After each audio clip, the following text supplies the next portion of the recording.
Hello दोस्तों, ज्ञान study classes YouTube channel में आपका फिर से स्वागत है। और आज के जो विषय को लेकर आए हैं अकबर के 9 रत्न के बारे में। तो अकबर के 9 रत्नों में से में देखते हैं आखिर जो 9 रत्न थे क्यों थे। तो सबसे पहले देखते हैं कि बहुत सारे से जो 9 रत्न हैं आज उसी के बारे में हम चर्चा करते हैं। क्योंकि अकबर जो है पढ़े लिखे व्यक्ति नहीं थे, लेकिन वो जो है अपने दिमाग से बहुत तेज तरार थे और उनके अंदर में कूट कूट कर भरी हुई थी सारी चीजें, सर्वगुण संपन्न जैसे सब चीज थे।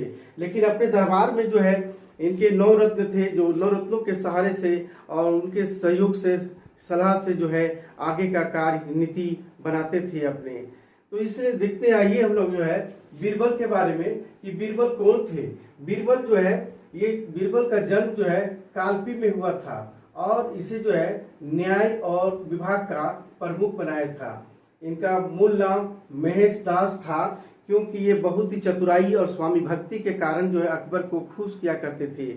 और अकबर के दरबार में यानी अकबर से जो है काफी हास्य कविताएं, हाजिर जवाबी और विभिन्न प्रकार के चुटकुलों से काफी प्रभावित करते थे अकबर को। इनमें बहुत ही अद्भुत जो है गुण था, इसीलिए इनसे बहुत खुश होकर के जो है उच्च विभाग का उच्च अधिकारी यानी न्याय विभाग के प्रमुख बनाए थे।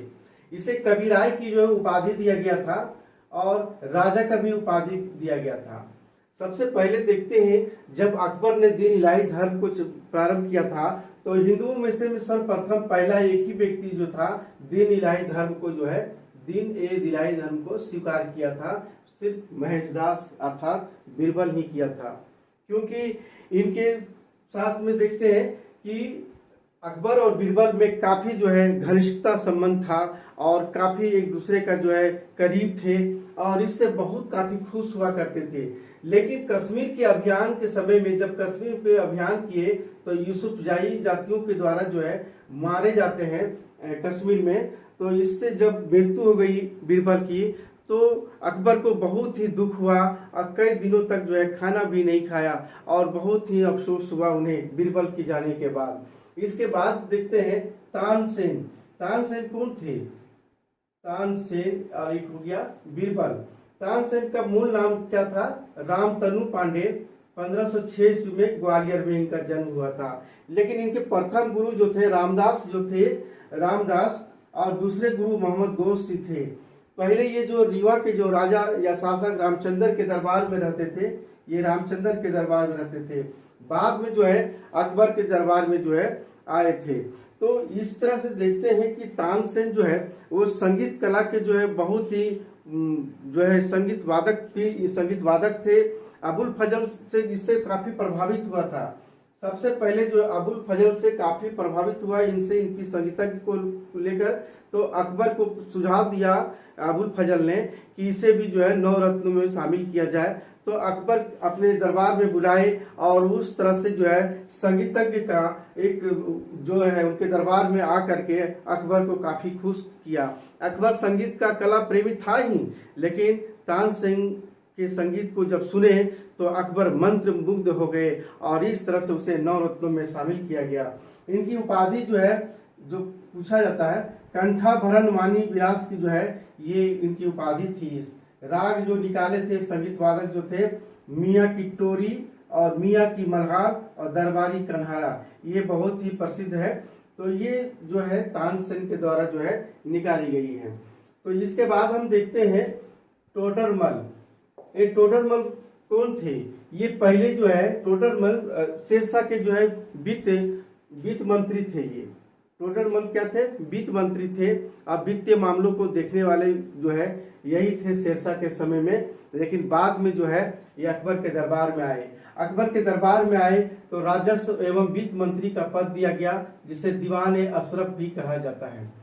इसे देने के बाद जो है गवर्नर यानी गुजरात का गवर्नर बनाया जाता है और इसे सबसे बड़ा प्रमुख भूमिका इसका यही रहा भू राजस्व सुधार। यानी जिस तरह से टोडरमल ने अकबर शेरशाह के दरबार में रह करके जो है उसके वित्तीय मामलों को देखा, मालगुजारी का, तो इन्होंने भी जो है अकबर के समय में भू राजस्व सुधार करने की बात हुई और 1880 ईस्वी में माप किया, निर्धारित कर प्रणाली किया जिसको जब्ती प्रणाली कहते हैं, जिसे टोडरमल का बंदोबस्ती भी कहा जाता है।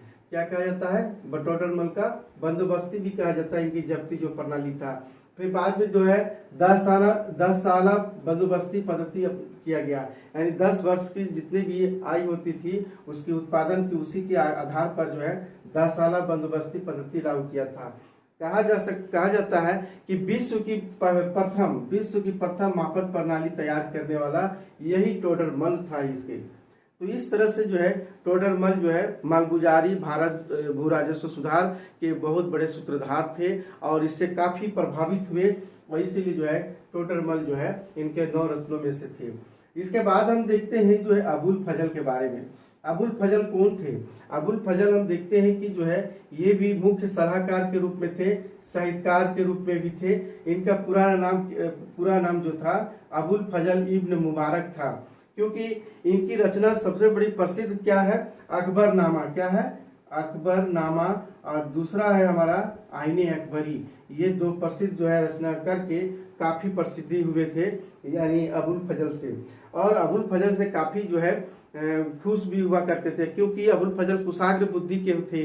चतुराई के लिए जो है खास विशेष रूप से जो है तभी जो है 9 रत्नों में शामिल किया गया था। ये साहित्य क्या है? साहित्य का, इतिहास का, दर्शन के बहुत बड़े विद्वान थे, यानी साहित्य, इतिहास और दर्शन शास्त्र के विद्वान के साथ साथ देखते हैं इनकी जब भी वाद विवाद भी कोई हुआ करते थे तो कोई उसका मुकाबला करने वाला अबुल फजल का नहीं होकर कोई कर सकता था इसके सामने। लेकिन इन्होंने अकबर के दरबार में रह करके लेखक का काम किए, राजदूत का काम किए, सेनानायक का काम किए, और इससे काफी प्रभावित हुआ।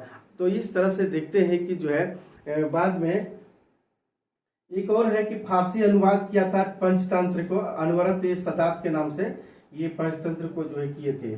लेकिन इसी समय हम देखते हैं कि अबुल फजल को जो है के बाद जो है देखते हैं फेजी को देखते हैं। अब क्या है? फेजी, ये भी क्या थे? फेजी इसके बड़े भाई थे अबुल फजल का, तो राजकवि थे और लेखक भी थे। क्या फेजी थे? राजकवि और लेखक थे। इन्होंने लीलावती जो गणित के ग्रंथ को जो है वह लीलावती में जो है फारसी में अनुवाद किया, नल दमयंती को जो है अनुवाद किया, यानी अनुवाद फारसी में किया। और अनुवाद विभाग के अध्यक्ष भी कहे, इन्हीं के अधीन में रह करके इसकी अनुवाद विभाग की स्थापना अकबर ने किए थे। इसी तरह देखते हैं 1579 ईस्वी में जब जो है मजहरनामा जब हो रही थी तो उसी समय इमाम का पद जो है इन्हीं के सुझाव पर अकबर ने ग्रहण किया था, यानी किसके सुझाव पर? फेजी के जो है यानी सुझाव पर ही जो है यह ग्रहण किया था। इसी तरह देखते हैं जो है आगे अब्दुल रहीम खान खाना। ये क्या है? अब्दुल रहीम खान खाना। ये क्या है? दत्तक पुत्र थे अकबर के। किसके? अकबर के दत्तक पुत्र थे, और उपाधि दिया गया था खान ए खाना, यानी 1571 ईस्वी जब गुजरात के अभियान के बाद जो है इसे खान ए खाना की उपाधि दिया गया था। ये क्या थे? तुजू के बाबरी जो है, जो बाबर के द्वारा जो लिखी गई है आत्मकथा, उसी जो अरबी भाषा अनुवाद में बाबरनामा में किया है कौन? अब्दुल रहीम खान खाना। जहांगीर के गुरु भी थे और हिंदी के महान कवि थे। हिंदी के क्या थे? हिंदी के बहुत बड़े महान विद्वान कवि थे ये। और ये देखते हैं कि जो है ये इनकी व्यक्तित्व के कारण जो है अकबर बहुत खुश हुआ करते थे, प्रसन्न होते थे।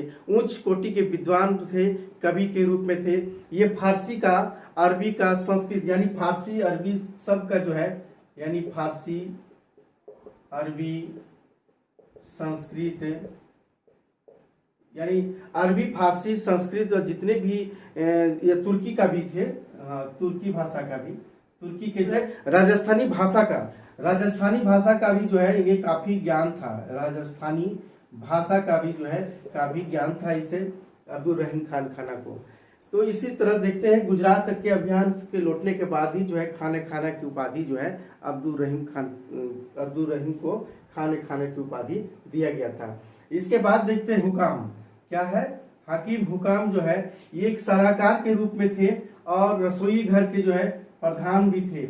ये सबसे बड़ी चीज है, ये लिपि को, कोई भी पत्र को, कोई भी लिपि को, कोई भी कविता को पहचानने का बहुत ही माहिर था, निपुण था ये। कौन? बहुत हकीम हुकाम। इसके बाद हम देखते हैं मान सिंह। मान सिंह कौन थे? मान सिंह के बारे में, क्योंकि मान सिंह जो है इन्हें जो है प्रधान सेनापति बनाया था, और अकबर इसे बहुत प्यार से मिर्जा राजा के नाम से पुकारते थे मान सिंह को। इसे बाद में जो है काबुल का गवर्नर बनाया गया, उड़ीसा अभियान भी किया गया, और इनकी बहन से क्या है, जहांगीर का विवाह भी हुआ था। तो देखते हैं कि आमिर के जो कछवाहा जो है राजपूत जो भारमल थे, वो भेंट जब अकबर को हुई थी तो ख्वाजा मुइनुद्दीन चिश्ती के दरगाह जब जा रहे थे दर्शन के लिए, अकबर जब जा रहे थे तो अजमेर उसी समय भारमल ने जो है मेवात के गवर्नर सैफुद्दीन हुसैन के विरुद्ध सहायता की मांग किया था, ये हमारा कछवाहा जो राजपूत भारमल। लेकिन भारमल ने स्वेच्छा से अकबर की अधीनता जब स्वीकार कर ली और अपनी पुत्री हकराबाई को जो है से अकबर से शादी करा दी। अकबर ने भारमल के जो पुत्र भगवान दास जो है उन्हें 5,000 का मनसब प्रदान किया था, लेकिन पौत्र जो थे मान सिंह थे, यही मान सिंह को जो है 7,000 का मनसब प्रदान किया था, और इसे जो है अकबर के 9 रत्नों में भी रख लिया गया, और इसे प्रधान सेनापति बनाया गया, जिसे मिर्जा राजा के नाम से पुकारते थे अकबर बहुत प्यार से। तो इस तरह से जो है इनके प्रधान सेनापति के रूप में अकबर के जो है बहुत सारे से कार्य किए, बहुत सारे अभियानों में गए, और अभियानों के द्वारा देखते हैं कि पूरा जो साम्राज्य विस्तारवादी नीति में काफी महत्वपूर्ण भूमिका निभाया था मान सिंह। तो इसके बाद हम देखते हैं मुल्ला दो प्याजा। ये मुल्ला दो प्याजा कहने का मतलब कि 2 प्याज प्रतिदिन जो है खाते थे, इसलिए मुल्ला दो प्याजा के नाम से जाना जाता है, क्योंकि अकबर का जो है ये सलाहकार थे, ये भी क्या थे, सलाहकार थे। और ये इनका मूल नाम क्या था? मूल नाम अबुल हसन था इनका। पुस्तकों में बहुत सारा अधिक समय बिताते थे ये, और इसी कारण से जो है इन्हें जो पुस्तकालय का जो है प्रभारी बनाया गया। ये हुमायूं के शासनकाल में ही आया था, और ये अरब के ही रहने वाला था। तो इस तरह से देखते हैं कि जो है पुस्तकालय के प्रभारी, और साथ साथ जो हुमायूं के शासनकाल में आया था, अरब के निवासी थे। तो ये इनमें से में जितने भी 9 रत्न हैं, 9 रत्नों के सहारे जो है अकबर बहुत बड़ा सारा जो है भारत में कार्य किया। और इस समय देखते हैं कि जो है अकबर के जो 9 रत्न हैं, 9 रत्नों में सभी जो है एक से एक विद्वान थे, कवि थे, लेखक थे, साहित्यकार थे। इस तरह के जितने भी 9 रत्न थे सभी एक से एक बड़े विद्वान थे। आज के क्लास यही समाप्त करते हैं।